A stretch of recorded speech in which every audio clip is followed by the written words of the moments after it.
لا تنسوا الاعجاب بالفيديو والاشتراك في القناة تشجيعا لنا لنستمر بنشر المزيد ان شاء الله. مش هنتكلم تفاصيل اكتر من كده.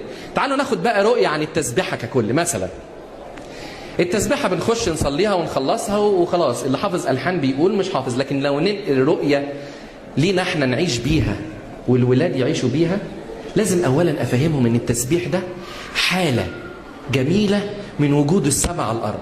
القداس الاغريغوري بيقول ايه؟ انت الذي ثبتت ايه؟ قيام صفوف غير المتجسدين في البشر. يعني واحنا قاعدين كده في القداس وسط الناس في ايه؟ الملائكة غير متجسدين. السماء نزلت على الارض اهي، بقي في شركة. وشوية كمان نقول على اللي في السماء، هم يرسلون تسبحة الغلبة والخلاص الذي لنا. ايه ده؟ يعني هم بيسبحوا التسبيحة بتاعتنا احنا؟ ما هو الغلبة والخلاص ده حصل لمين؟ للإنسان. فهم بيسبحوا فوق تسبيحتنا. يعني هم نزلوا من هنا من فوق بقوا في الأرض، وفوق بيسبحوا تسبيحتنا، واحنا نصلي ربنا نقول له ايه؟ ابونا يقول لي احسبنا يا رب احنا كمان مع ايه؟ مع القوات الايه؟ السمائية.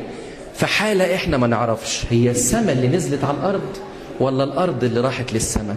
حالة التسبيح والقداس حالة فعلا قناة كبيرة قوي مفتوحة ما بين الارض والسماء. تبتدي التسبيحة كلها ماشية بمبدأ يقول ايه؟ جزنا في الماء والنار واخرجتنا الى الراحة. خلوا الآية دي قدام عينينا واحنا بنتكلم في التسبيحة. جزنا في الماء ده ايه؟ الناس الشاطرة، جزنا في الماء ده ايه؟ الهوس الأول. الهوس الأول مش جازوا في الماء، مشوا في الماء البحر الأحمر وتسبيحة موسى النبي. بعد كده شكروا ربنا. جزنا في النار الهوس الايه؟ الثالث. وأخرجتنا إلى الراحة. كل مرة تقف خلي الإحساس ده جواك وانقل له صورة مختلفة عن التسبيح.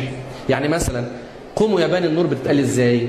قوموا يا بني النور لنسبح رب القوات. قول لماما لو سمحتي في البيت اما تصحي الصبح بلاش يا مينا قوم عندك مدرسة يا واد، انا عارف الحركات دي.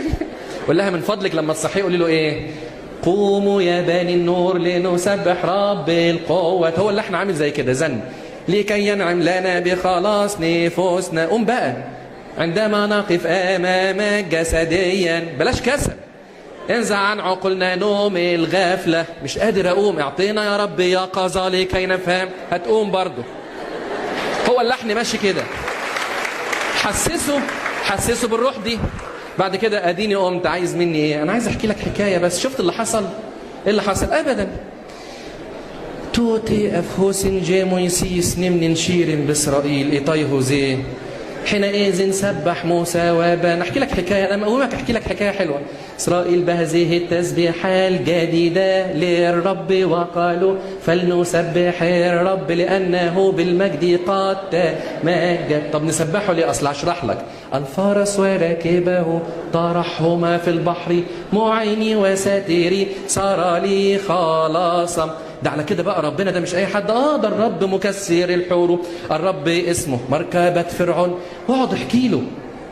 بعد ما يخلص هو هتلاقيه بيقول ايه؟ انا مبسوط قوي بربنا، ربنا ممكن يحل لي مشكلتي. ياه انا حاسس ان عايز اصرخ واقول هي. يلا نقول هي هي هي هي زي شعب بني اسرائيل اللي هي ايه؟ خين. ونكمل. بالمناسبة تحفيظ اللحن ده للأطفال ممكن نعمله هي. وموسى بقى يعني شاف فرعون جاي وراه فبيقول لهم ايه؟ امشوا وبعد كده بنشيل امشوا ونحط افشوا. بالمناسبة يعني بعد كده بقى ايه؟ نشكر ربنا. الهوس التاني. انا مش هقعد اقول كل حاجة، هنجز شوية عشان وقتكم. بعد كده لبش الهوس التاني وحلاوته ومارن اون. بعد كده بنخش بقى على الباكج الجبار اللي هو الايه؟ الهوس التالت بقى. يبتدي الهوس التالت. احنا جوزنا في الماء وشكرنا ربنا. لا في مستوى اعلى بقى. تعالى معايا عند النار. يبتدي اللحن بايه؟ برهبة كده. فك المفترس إزمرؤوت بشويسف نوتين تيني نيوتي إك إرهو اسماروت إك إرهو تشيسي شانيني صوت كإسمرؤوت في إسماف إيني نو نفهم سيه جني شيروبيم فإرهو اسماروت. الفتية الثلاثة واقفين قدام الأتون زي ما احنا بنقف قدام مشكلتنا. هو ممكن ربنا يرمينا جوه الأتون؟ لا لا لا لا، ده أكيد هينقذهم. النار عمالة تعلى، بس تمجيد ربنا بيعلى في قلوبنا برضه، وتسبيحه بيعلى في قلوبنا. عشان كده نروح عاليين باللحن إزمو إبشويس نهفي أوي تيرون إبشويس. كل ما النار تعلى احنا ايه؟ هنعلى. خلصنا اللحن كله ولسه برضه الجنود ماسكين الفتية وهيرموهم في النار. يا رب انت هتسيبهم؟ هتسيبهم يا رب؟ هتسيب ولادك يترموا في النار؟ نقعد نعيط بقى شوية. إزمو إبشو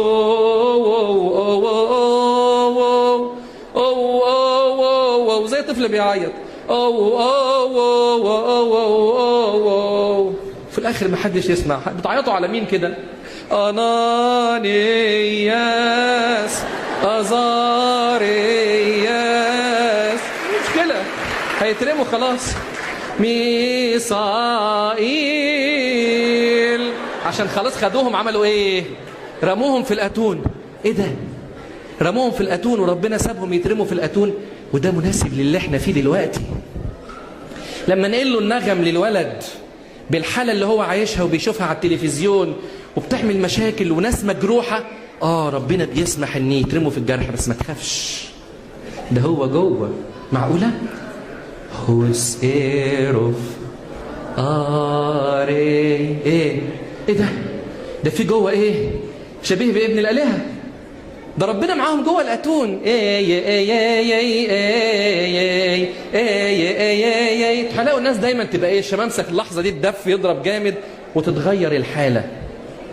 بعدها على طول اللي يشوف ده يسبح ربنا، يقول له أربصلين، ونقول له يا رب نتبعك بكل قلوبنا، كأننا ماشيين في طابور وراه.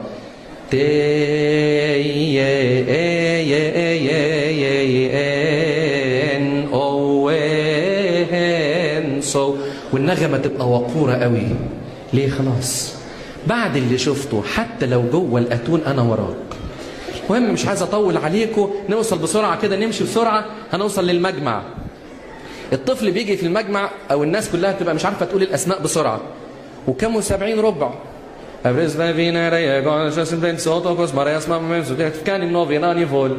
الحقيقة لاحظت حاجة، لأن بيبقى في أطفال واقفة بيقعدوا يقولوا إيه؟ الكلمة الوحيدة اللي حافظينها إيه هي؟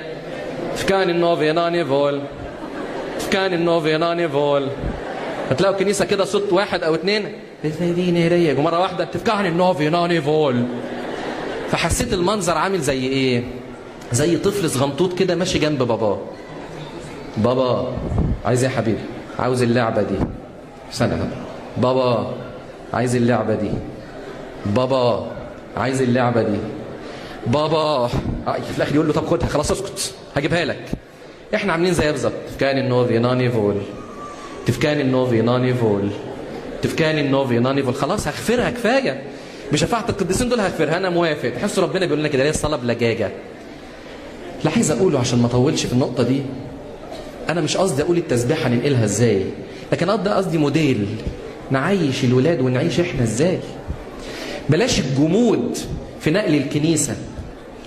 الجمود في نقل الكنيسة بدون حياة وبدون روح وبدون قلب وبدون رؤية. مش لازم اللي بقوله ده هو اللي يتنقل، بس هي الفكرة إن إحنا ننقل لهم الكنيسة بحلاوتها بطعمها الجميل.